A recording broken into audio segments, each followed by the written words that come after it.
Hello everyone! Today we're going to talk about one of our favorite games, Stratego. In case you haven't heard of it, it's a strategy game, a little bit like chess, where you play your army's pieces against an opponent, and the person at the end of the game who captures the opponent's flag wins. Today we're going to share with you some alternate rules that we came up with that might help the game a little bit more exciting, in case you've already played it 100 times like we have. Now, if you aren't already familiar with the basic rules, I'd suggest you stop watching for now and you learn how to play first by the rules that came with the box, or perhaps from another video that teaches you the basics. You'll need to know those rules first before you can add these new rules on. Alright, so we have 5 new rules plus a bonus rule, and you can use any of these rules, or you can use all of them. Just mix and match. Just be sure before you begin the game, actually before you begin setting up your pieces, that you agree with your opponent which rules you're going to add in, because this could affect the way you place your pieces to start. The first new rule is that pieces may move diagonally. Now, in the basic rules, pieces may only move left, right, forward, or back. The new rule adds a diagonal element, which makes for some different strategy, and that can help you move into position. The second rule is that pieces may move over the legs.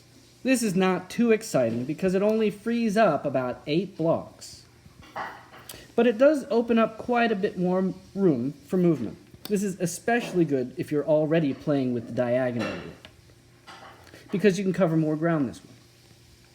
This also opens up more possibilities for the 2 piece. As you know from the regular rules, it can move as many spaces as it wants in any direction to be able to identify the piece it attacks. So it can go like this and identify this person. Now, if you can move it diagonally, it opens up quite a bit of new possibilities, and you can find out what this person is. It's a bomb. Rule number 3. The third rule is that you may move your flag. In the original rules, the flag cannot be moved throughout the course of the game, and so it would be possible at some point for your opponent to guess which of your pieces is the flag. If the flag moves, it takes out this clue, and the game lasts a little bit longer and is slightly more challenging. If you choose to play with this rule, then just move your flag like you would any other piece on your turn. The fourth rule is the emergency switch. At any point in the game, you may use your one emergency switch, and instead of moving a piece, you may swap the positions of any 2 of your pieces. This comes in handy just at the last moment when you are about to lose your flag. It usually adds a little bit of time onto the end of the game, as your opponent has to chase you around a little bit more. And in some rare cases, it may make the difference between winning and losing. It is also possible to use the emergency switch as a decoy to fool your opponent. Rule number 5. The 5th rule, my favorite rule, is that bombs can move. In the original rules, bombs are stationary and just waiting for the number 3 pieces to come along and defuse them. Most of the time, people place their bombs around their flag as protection, but if bombs are movable, you can use them as attack pieces and just mow your enemy down. Anything a bomb encounters will be destroyed, except a 3. So the bomb attacks here, this one is a 7, and so it's destroyed. Now, as you know, if a 3 attacks a bomb, then the bomb is diffused and gets removed. If a bomb hits a 3, then the bomb goes away. So the bomb tries to attack this piece, it turns out to be a 3, and so the bomb is removed. Now, if you play with this rule, just realize that the way you set up your pieces is very important. You can use some of your bombs as defense, some of your bombs as offense, and you'll have to be very careful to keep your 3s ready and available to do bomb cleanup wherever you need it.